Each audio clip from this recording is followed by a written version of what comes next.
আরজিকর হাসপাতালের প্রাক্তন অধ্যক্ষের বাড়ি আজ সিবিআই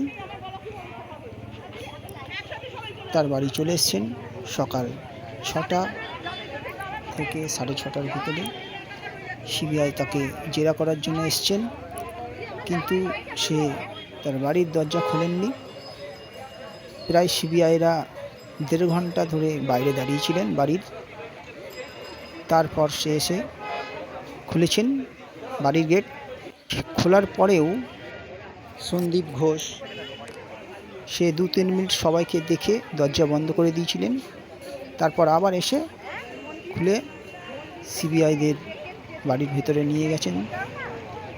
বাইরে সিআরপিএফের জওয়ানরা ঘিরে রেখেছে বাড়িটি, বিভিন্ন জায়গায় রয়েছেন। আর এক সিবিআইয়ের আধিকারিক এসছেন, দেখতেই পাচ্ছেন।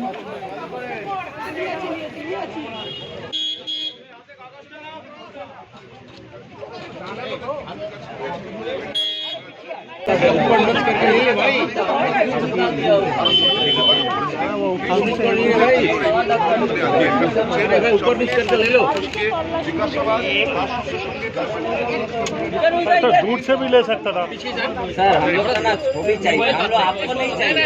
और बीच में आइएगा तो हम लोग को जाने क्लियर बात यही है। छवि नहीं चाहिए।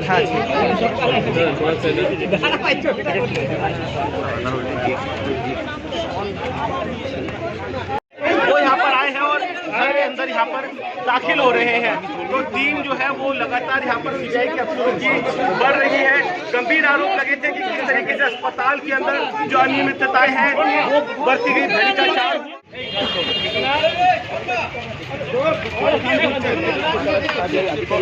এবং সন্দীপ ঘোষের বাড়িতে আবারও সিবিআই আধিকারিক তারা এসে পৌঁছচ্ছেন এবং সন্দীপ ঘোষের বাড়িতে এগোচ্ছেন এবং সন্দীপ ঘোষের বাড়িতে তারা কিন্তু আজ সিবিআই আধিকারিক তারা সন্দীপ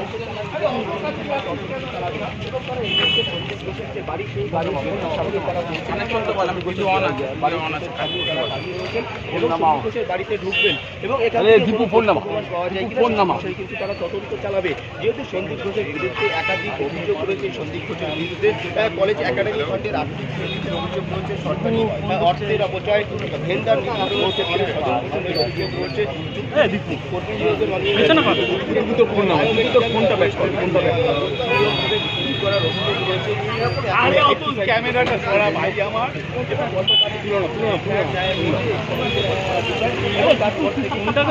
তুই ফোন ঢুকিয়ে দিচ্ছিস। কাঞ্চন কাঞ্চন বেশ কয়েকজন আধিকারিক এবং তারা বাড়ির ভিতরেও চলে গেছেন এবং তারা আর এই যে ম্যানহোল দখল করে নেওয়া, ড্রেনেজের সিস্টেমকে মানে জাম করে দেওয়া, এত কিছু করার পরে পুরসভা কোনো অ্যাকশন নেই। দেখুন, এই দিকটা যারা থাকেন 85-এ তারা 21 সালেই নাকি এটা নিয়ে ওনার সাথে অনেক কিছু হয়েছে। আর আমি তো পোস্ট কোভিড নার্সিংহোম বাড়ি, অতএব আমি পরে যখন শুনেছি 1-1.5 বছর পরে, তখন আমাকে বলেছে ততক্ষণে ব্যাপারটা কিছুটা তো ঠিকই হয়ে যাবে 1-1.5 বছর পরে। তবে আমি একটা বলবো, ওনার তো এইটুকু মাথায় রাখা উচিত যে একটা যদি বিশাল জেলের মতো পাঁচিল কেউ দেয়, তাহলে তার পাশের বাড়ির মানুষের তো আলো হাওয়া গার্ড হয়ে যাবে। উনি বলতে পারেন যে পাশের বাড়ির লোকের সাথে আমার সৌহার্দ্যপূর্ণ আচরণ নেই, সেই কারণে আমি অত বড় পাঁচিল দিয়ে নিজেকে আমি সিকিউর করছি। কিন্তু সিকিউর করার জন্য তো ছোট পাঁচিল দিয়ে গ্রিল দিয়ে দিলে আলো হাওয়াটা পাস করে, আর উনিও কি হলো সিকিউর থাকে। তা সেই ব্যবস্থাটা করতেই পারতেন, কিন্তু উনি যে কোনো কারণে উনি যেটা করবেন সেটা করবেন, এরকম ব্যাপারটা ওনার মধ্যে ছিল এবং সেটা আমি অন্য মানুষদের থেকে জেনেছি। কি করেছে না, একটা কথা শুনে রাখবো, আমরা আজকে প্রেস মিডিয়ার মাধ্যমেই জানতে পারছি যে উনি বারাসাতেও অনেক কাণ্ড করেছেন। এবার আমার একটাই কথা, সেটা হচ্ছে বারাসাতে করেছেন মানে আরো অনেক বছর আগে করেছেন। এবং বারাসাতের যারা বাসিন্দারা তারা কি বলেছে যে ওনার মা নাকি আরো মানে ডেঞ্জারাস, এই শব্দটা মানে ওনার মায়ের আচরণ নাকি আরো বাজে। হ্যাঁ হ্যাঁ, এই ভাষাটা যদি বলে থাকেন তাহলে একটা কথাই বলবো, যে কোনো মানুষের আচার ব্যবহার, তার চাল চিত্র চরিত্র সব গঠন হয় কিন্তু শৈশব থেকে। তা ওনার মার যদি এরকম আচরণ হয়, যেটা ওইখানকার বাসিন্দাদের থেকে শোনা, তাহলে আমরা ওনার থেকে কত কিছু আশা করতে পারি। সন্দীপ ঘোষকে চিনি বলতে উনি এখানে এসেছেন 5-6 বছর। তা উনি কোনো এমনি সোশ্যাল অ্যাক্টিভিটিস করাতে যে পুজো হচ্ছে বা কোনো হয় না যে রক্তদান শিবির, এই ধরনের কোনো ক্রিয়াকর্ম, এই ধরনের কোনো ক্রিয়াকর্মে উনি কখনো আমাদের সাথে এক জায়গায় হননি। মানুষ হিসেবে কেন, আমি একটা কথা সবাইকে বলি, আপনাদের হয়তো অনেকে খারাপ লাগবে, তবু আমি বলি যে একটা মানুষের না বীজ বপন হয় শৈশব থেকে। একজন মানুষ কিরকম হবে আমি কথা বলিনি, আমি তার তর্ক বিতর্ক মুভমেন্টটা দেখেছি। আমি কথা সন্দীপ ঘোষ এবং সঙ্গীতা এবং যে কারণটা হয়েছে, হ্যাঁ আমি একটা কথা বলি, নির্যাতিতার মা বাবা দুজনেই বলেছেন যারা যারাই এই এটা জাস্টিস চেয়েছেন সবাই দেখেছি তাদের অত্যন্ত বাজে ভাষা। সন্দীপ ঘোষ নিজে আমার হাজবেন্ডকে বলছে টাকলু তোকে বাড়ি থেকে তুলে নিয়ে যাবো। আমি তো অবাক যে একজন ডাক্তার, আমরা ছোটবেলা থেকে একটা চেম্বারে আমরা ঢুকি যখন তখন জানি মা মাসি বলে তারাও শপথ করেন মা এসো ফিরো আছো, এদের আচরণ দেখলাম মা মাসি উদ্ধার করা আচরণ। আপনারা একটু শুনলেন না যে আমি এই গাড়িটা আপনারা দেখেনি, আমি এই ফোরুলেটটা নিয়ে এই বাড়িতে ঢুকছিলাম, সেই সময় ওনার গাড়িটা মাঝখানে ছিল। আমি বললাম একটা সাইড চেপে রাখুন, তাহলে তো জায়গাটা এরকম হয় না, একটা টার্নিং একটা জায়গা। তা উনি যথারীতি রাস্তার মাঝখানেই রাখলেন, ওনার মিসেস বলছেন আপনি ঘুরে যান। আমি বললাম আমরা এখানে কোথায় ঘুরে যাবো, আমাকে বাড়িতে ঢুকবো আমি এখানে, আমি ঘুরবো। মানে আপনার বাড়ির পাশেই হচ্ছে আপনার মানে সন্দীপ ঘোষের বাড়ির পাশেই আপনার বাড়ি, তো আপনি কিন্তু রাস্তা দিয়ে যাবেন, সেই রাস্তা তো সন্দীপ ঘোষের না, হঠাৎ করে এমন বিহেভিয়ার উনি এটাই অ্যাকচুয়ালি কথা। না হলে স্বাভাবিকভাবেই কোনো প্রতিবেশী সাধারণভাবেই বলেন কি যে উনি যাচ্ছেন ওনাকে একটু পাস করতে দেয়, এটা হচ্ছে প্রতিবেশী শুরু আছে।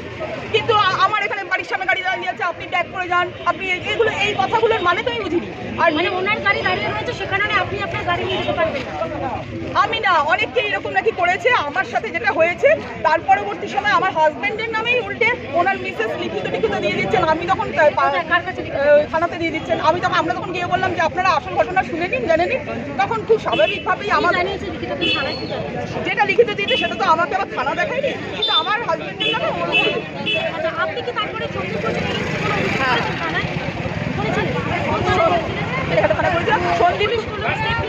শুনুন একটা কথা বলুন, আমি আমার তরফ থেকে সন্দীপ ঘোষ এবং সঙ্গীতা ঘোষের সেই দিনের রাত্রে এবং পুরো ঘটনাটা জানিয়েছি 13 তারিখ জুলাইয়ের 13। অনেকে এটা আপনাদের মাধ্যমে জানাতে চাই, অনেকে বুঝিয়ে ফেলছেন। আমরা কিন্তু এই ঘটনাকে কেন্দ্র করে কোনো আন্দোলনে প্রথমে আসিনি। আমরা 1 মাস আগে থেকেই তার আচরণ থেকে তাকে আমরা মেজার করে নিয়েছি, মেজারমেন্টে সেটা। এবার আমি একটা কথা আপনাকেও ছোট করে বলি, আমরা নিজেরাই পাড়ার ঝামেলা, যারা সারা জীবনই ছোটখাটো ঝামেলা বা বড়খাটো ঝামেলা পাড়ার মধ্যে মিটিয়ে যেতে আগ্রহী, কারণ পাড়ার শান্তি বজায় রাখার জন্য সেটাই কর্তব্য। আমিও চাইনি যে সন্দীপ ঘোষের মিসেস বা সন্দীপ ঘোষের এগেনস্টে এমন কিছু পুলিশ এসে করতে শুরু করুন যাতে পাড়ায় ওদের মান সম্মান যায়। কিন্তু পরবর্তী সময় আমি যেটা বুঝলাম যে উনি অনেক জায়গায় করছেন, তার জন্যই আমি প্রতিবাদে এলাম যে এইটা কিন্তু অ্যাকচুয়ালি শুধু পাড়া গঠিত ব্যাপার নয়। সেই যখন 13 জুলাই আপনি তো তারপরেও থানায় গেছেন, থানায় গিয়ে 13 জুলাইয়ের পরে আর 13 জুলাই গিয়েছেন, থানায় কমপ্লেন করেছেন, তারপরে পুলিশ কি কোনো রকম স্টেপ নিয়েছে বা সন্দীপ ঘোষের বাড়িতে এসেছে বা কিছু জানিয়েছে? সেটা আমি জানিনি, সেটা আমাকে জানানোও হয়নি। এবং আমি আপনাদের মাধ্যমে বলে দিতে চাই, আমরা কিন্তু প্রতিবেশী সুলভ মানসিকতা রেখেই থাকতে চাই সারা জীবন থেকে। যেহেতু থানায় কি তারপরে আপনি কোনো খোঁজ নিয়েছেন যে আপনি যে কমপ্লেনটা করলেন তারপর না, আমি নিজে ব্যক্তিগতভাবে নিইনি, আমি নিজে ব্যক্তিগতভাবে নিতেও যাইনি। আমার কর্তব্য এবং আমার মনে হয়েছে যে এই মানুষটার যেরকম আচরণ, সেই আচরণটা থানাতে জানিয়ে দেওয়ার দরকার, আমি জানিয়ে দিই। আমি তারপরে আর ফিডব্যাক নিতে যাইনি যে ওনাকে আপনি কি করছেন, উনি এখন কি অ্যারেস্টেড হলেন কিনা, উনিও আমাকে 2 তারিখ। তার মানে কি এই যে আচরণ আপনার বাড়ির সামনে মানে কোনো রকম ভাবে আমার সাথে না, বলছি 2021 থেকে অনেক রকম করছে। তারাও এরকম নথি রেখেছে, থানায় তারাও গেছে। সমস্যা হচ্ছে এই যে ম্যানুয়ালটা আছে, আজকে সেদিন আমি কাউকে দেখাতে চাইনি, কারণ আমি এরকম বাড়ি দেখি দেবো, কে এসে ভাঙচুর করবে, কে এসে কী করবে, সেটা আমি ধ্বংসাত্মক কাজের জন্য আমি আগ্রহী না। সেদিন আমি দেখাইনি। আজকে যেহেতু সবাই জেনেই গেছেন ওনার বাড়ি কোথায়, তাই জন্য বলছি উনি যে এইটা র্যাম্পের মতো করেছে, নিজের গাড়িটুকু বেরোবে, নিজের জলটুকু যাবে।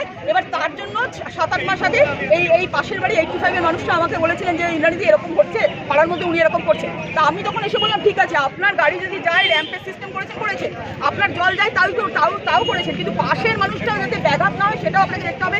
আপনি জালি দিয়ে এরকম করুন যাতে পাশের মানুষের জলটা যায়, তাহলে তো পাড়ায় জলটা দাঁড়িয়ে যাচ্ছে। কিন্তু উনি কর্ণপাত করেছেন বলে আমার মনে হয় না, যে দেখলেই বুঝতে পারবেন, কারণ ওই অবস্থাতেই রয়ে গেছে।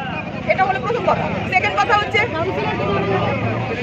ওই 21 সালে তারার কথা হচ্ছে, তারা মৌখিকভাবে হয়তো বা জানিয়েছে, মনে হয় তাদের কথা ছিল, আমি যেটুকু বুঝেছি তারা জানিয়েছে। কাউন্সিলরকে জানানো বা থানায় জানানো, তারা কোনো স্টেপ নিচ্ছে না, কি কোনো হয়েছে তার প্রভাব প্রতিপত্তি রয়েছে বা কারোর মাথায় কারোর হাত। দেখুন, প্রভাব প্রতিপত্তি এই শব্দটার থেকেও বড় শব্দ যেটা বলতে চাই সেটা হচ্ছে কাউন্সিলরকেও কাউন্সিলরের কাজ করতে হবে, প্রশাসনকেও প্রশাসনের কাজ করতে হবে, এবং সবাই যদি তাদের নিজের জায়গা থেকে নিরপেক্ষভাবে সব কাজই করে তাহলে তো কোনো জায়গায় কাউকে এক জায়গায় হয়ে বলতে হচ্ছে না।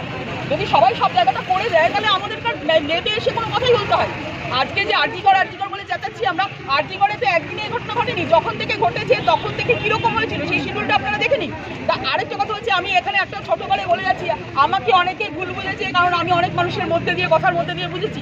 তার মধ্যে আমাকে অনেকে বলেছে সন্দীপ ঘোষের নাকি আমি লোক, কারণ তাকে শুনেনি, কারণ তাকে আমি কেন সেদিন মার খাওয়ালাম না, কেন বাড়িতে ঢুকতে দিলাম না। আমার কথা আবার পরিষ্কারভাবে শুনে নিন, যে কোনো কাজ করার আগে পরেরটাও ভাবতে হয়, কারণ সন্দীপ ঘোষ আজকে যে জায়গাটায় এসছেন তিনি কি হচ্ছে আইনের মধ্যে দিয়ে, বিচার ব্যবস্থার মধ্যে দিয়ে, কারণ কোর্ট মনিটরিং হচ্ছে তার মধ্যে দিয়ে উনি চলে আসছেন। আমরা যদি আজকে আবার শুনে নিন সবাই, আমরা যদি সেদিন সেই অবস্থায় এখানকার অঞ্চলের মানুষ হিসেবে আমি যদি এই ইন্ডাস্ট্রিটা করে যেতাম যে ও একটা অন্যায় করেছে ওকে মারধর করো, প্রথম কথা মানবিক দিকে আমাকে দেখতে হবে, তাদের দুটো বাচ্চা আছে, তারা এরকম বাবা মা যদি ছোটবেলায় মার খায় তার ট্রমাটাইজ হয়ে যাবে আজীবনের জন্য, সে বাচ্চাগুলো কোনো অপরাধ করেনি, এটা হচ্ছে মানবিক দিক। সেকেন্ড দিকটা ভাবুন, যদি আজকে সন্দীপ ঘোষ তখনই এই দুটো মার খেত, তখনই সে কি বলতো যে আমি আর কোনো জায়গায় যেতে পারছি না, আমাকে হসপিটালের বেড দিয়ে দিন, আমি হসপিটালে থেকে যাবো, কারণ তিনি তো মার খেতে। আর থার্ড কথা কি, যে আজকে যে সন্দীপ ঘোষ এই বাড়িতে আপনারা প্রেস মিডিয়া সবাই আসছেন, সিবিআই আসছেন, তাহলে সেই জায়গাটাও নষ্ট হয়ে যেত, কারণ কোন নথি কে নিয়ে যেত তা আমি জানি না, তা অতএব ঘুরবেন না, এটা আমার আবেদন। সন্দীপ ঘোষ দোষী কিনা সেটা তারা বিচার করে বলবেন, এখানে আমি ডিক্লারেশন দেবো না। যে স্টেপ আসছে এবং সবাইকে আমি আমার কথার মধ্যে দিয়ে বলবো, প্রত্যেকটা স্টেপের মধ্যে দিয়ে একটু শান্ত থাকতে হবে, কারণ সিবিআই যদি ফেলিওর হয় তাহলে আমরা তো সেই জন্য আছি, কিন্তু এই মুহূর্তে হুড়োহুড়ি করতে হবে না। যদি তারা বলে দেন তাহলে এই মানুষগুলোর মধ্যে সেই যে যারা অপরাধ করেছে সেই মানুষগুলো আছে কিনা কেউ জানি না, হঠাৎ করে তারা কিছু বললে তারাও কিন্তু অ্যালার্ট হয়ে যাবে, অতএব একটু ভরসা রাখতে হবে, স্বস্তি পেতে হবে, সবাই সেই জায়গাটাও থাকতে হবে। আর যদি সিবিআই কিছু না বের করতে পারে তখন তো জনসাধারণ আছি। আমার নাম পিংলা। নমস্কার।